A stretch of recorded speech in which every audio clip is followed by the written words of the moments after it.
Hello. Today I will talk about the first English translations of the Ahmadiyya community.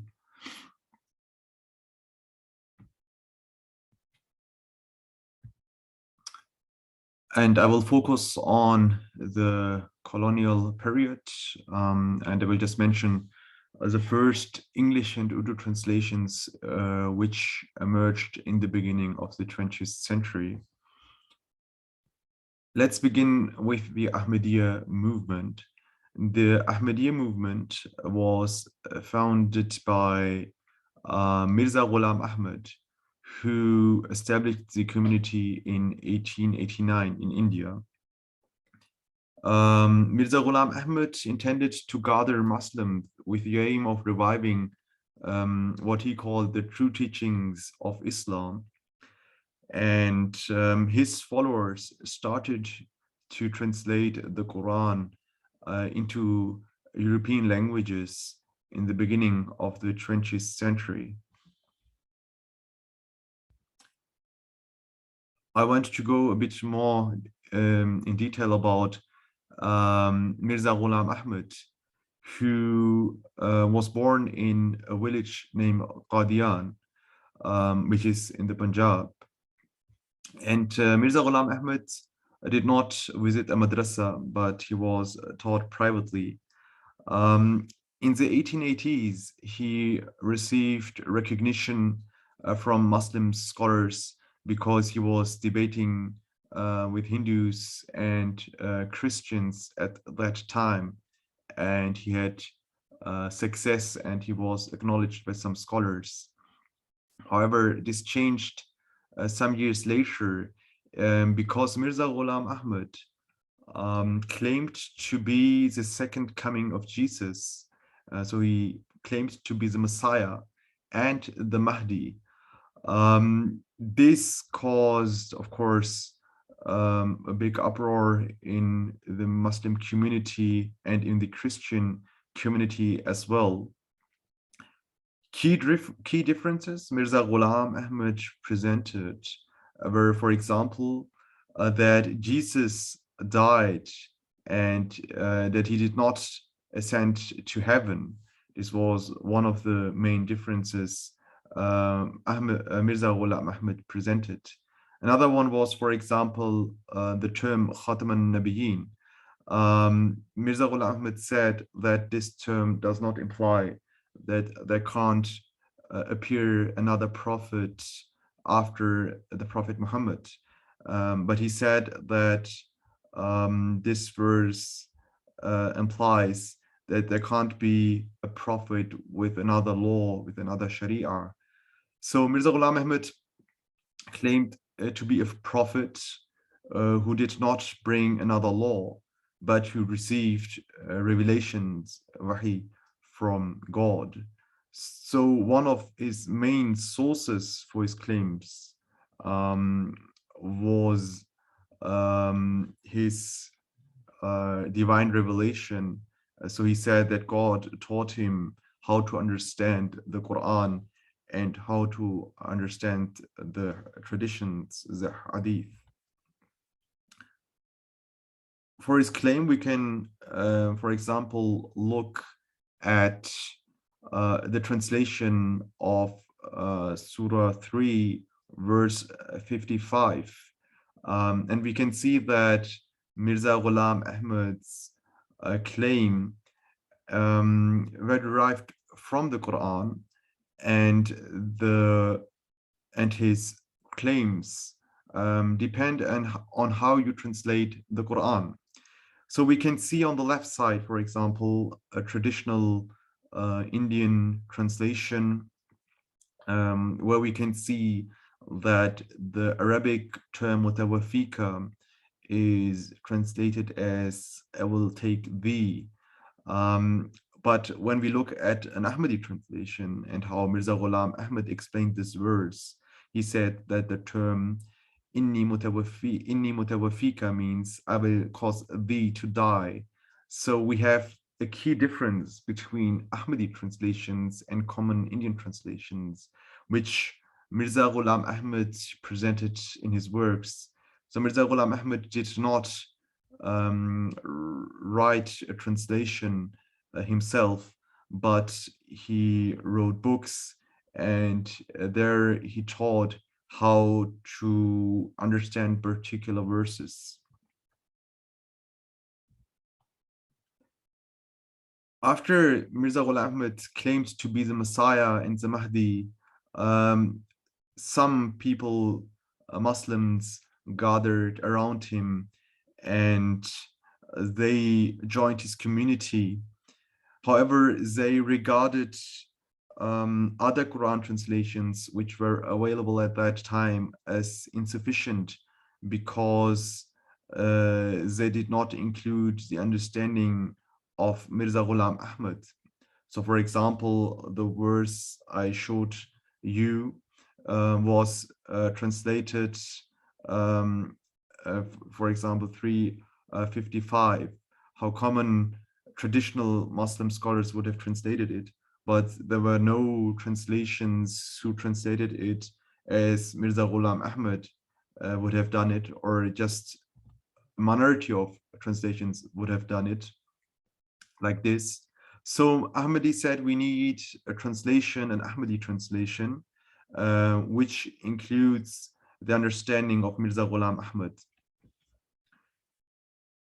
Another purpose would be to use this translation for dawah purposes, for debating Christians and other Muslims. However, like I said, at that time, at the beginning of the 1890s, there was no suitable translation available.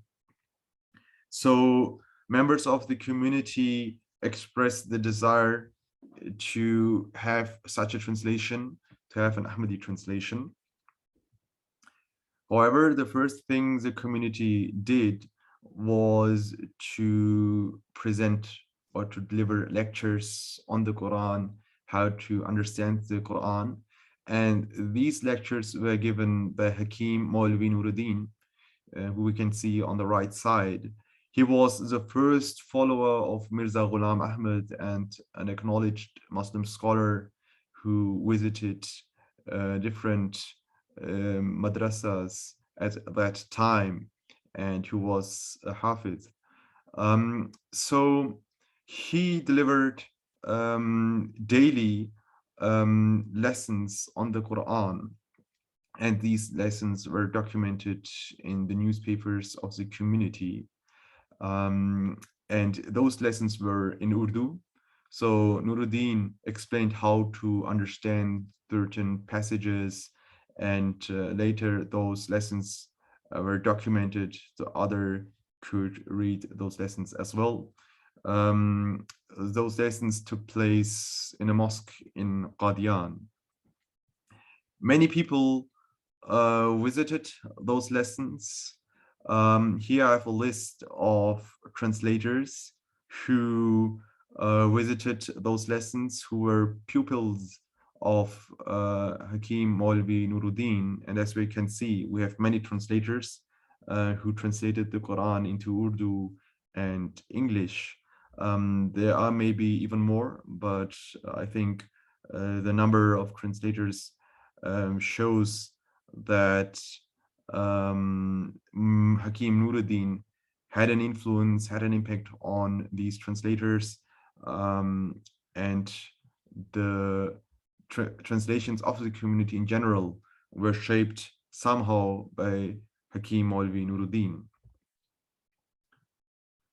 The first Urdu translations, they were partial Urdu translations, emerged in 1904.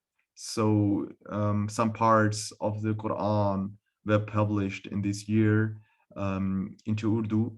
And those translations which were published in 1904, they were based on Hakim Maulvi Nuruddin's lectures. The first complete Urdu translation was published in 1914, and we can see the picture of the title page of the translation. It was published or produced by Mirza, who visited Hakim Maulvi Nuruddin's lectures as well, but I couldn't find many information about Mir Said. So after the community published the first Urdu translation, there was at the same time a desire to translate the Quran into English as well. Already in 1890, Mirza Ghulam Ahmad expressed the wish to translate the Quran into English. And he said that only his true followers would be able to do that. So Mirza Ghulam Ahmad wanted to use the Quran, especially for dawah purposes.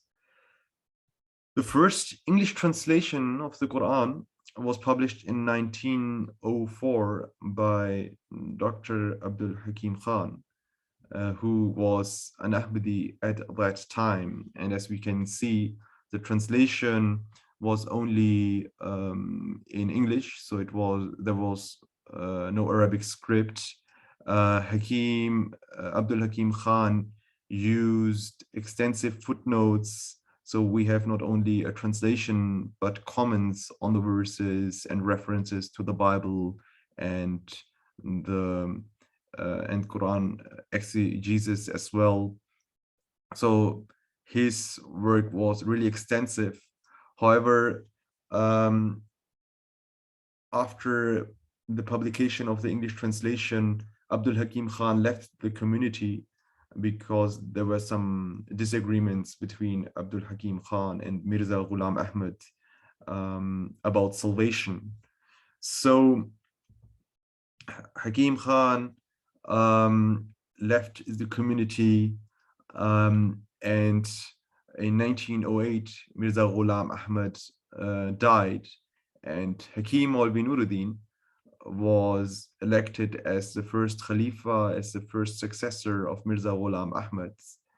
And the community appointed in 1909 Muhammad Ali to translate the Quran into English. The main purpose of the translations would be to spread the teachings of Islam in the West. And Muhammad Ali visited, of course, Nuruddin's lectures as well, who continued to deliver those lectures after being appointed as Khalifa of the community. And according to some sources, Muhammad Ali received money to work on the translation. However, during the preparation of this translation, Nuruddin died, and this was in 1914. After Nuruddin's death, the split occurred in the community. There were disagreements about who should lead the community. Should it be one person, a Khalifa, or a committee? So those people who believed that a Khalifa, one person should lead the community, they joined the son of Mirza Ghulam Ahmad, whose name was Mirza Bashiruddin Mahmud Ahmad, and they remained in Qadian. However, those people who said that the community should be guided by a committee, they left Qadian and they moved to Lahore, where they established a new headquarters. So after the split, the movement, or the people who remained in Qadian, they began to translate the Quran into English, because Muhammad Ali took his translation, which he was preparing with him, to Lahore. And the community published the first part of the Quran in 1915. And as we can see, it is a very extensive translation with many features. We have the Arabic script, we have the transliteration, then we have the translation, we have a section with the translation, and another section with cross references. We can see that this translation was not only for Muslims or for people who were interested in Islam, but maybe for our converts as well, because of the transliteration. So people who were not able to read the Arabic script, they could at least pronounce the Arabic words using the transliteration. This work was published by a committee, and many members of this community were pupils of Hakim Nuruddin as well. And this was done under the supervision of Mirza Bashiruddin Mahmud Ahmad, who was the son of Mirza Ghulam Ahmad and a pupil of Hakim Nuruddin as well. And this translation receives scholarly attention in Europe. We have, for example, the Harvard Theological Review, which mentions the translation and recognizes the work of the community. And there is even a short introduction about of the community. In 1917, Muhammad Ali was able to publish his Quran translations. He prepared his translation since 1909. So after 8 years, he was able to complete his work. And we can see that he uses another layout. We have seen here another layout with transliteration and the Arabic script above. And here we can see columns. And we can see that Muhammad Ali divided the surah into different sections to facilitate the reading. And Muhammad Ali used extensive footnotes as well. And his layout actually became pretty popular over the years. Many translators, for example, Yusuf Ali after him, or even the Ahmadiyya community, the Qadian branch, used those columns.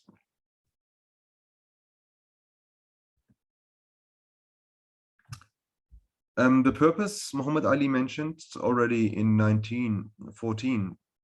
It was, of course, the Dawah purpose. And so he wanted to spread the teachings of Islam in Europe. And he aimed to change the image of Islam as well. So in the introduction to his translation, he did not only mention the Quran, but he included actually many details. For example, he included how to pray.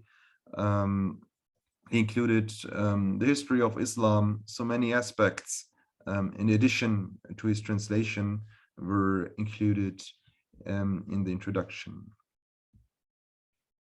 So we have now 3 English translations I mentioned, and the beginning of Urdu translations as well. A brief summary of what I've said.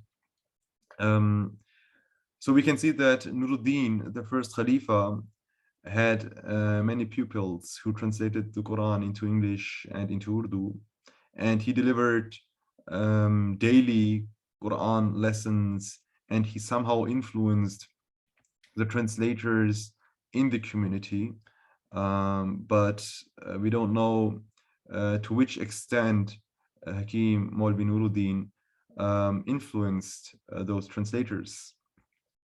Another detail I mentioned is that Mirza Ghulam Ahmad claimed that his true successors, or that his true followers, would be able to translate the Quran into English. And after the split in 1914, both communities or both branches competed with each other, who would be able to translate the Quran to English and who would produce the better English translation. So this also played a role within the community. And the question which emerges is whether the split actually accelerated the translation activity within both branches, which I'll try to answer in an additional paper, hopefully. So thanks for listening to this presentation.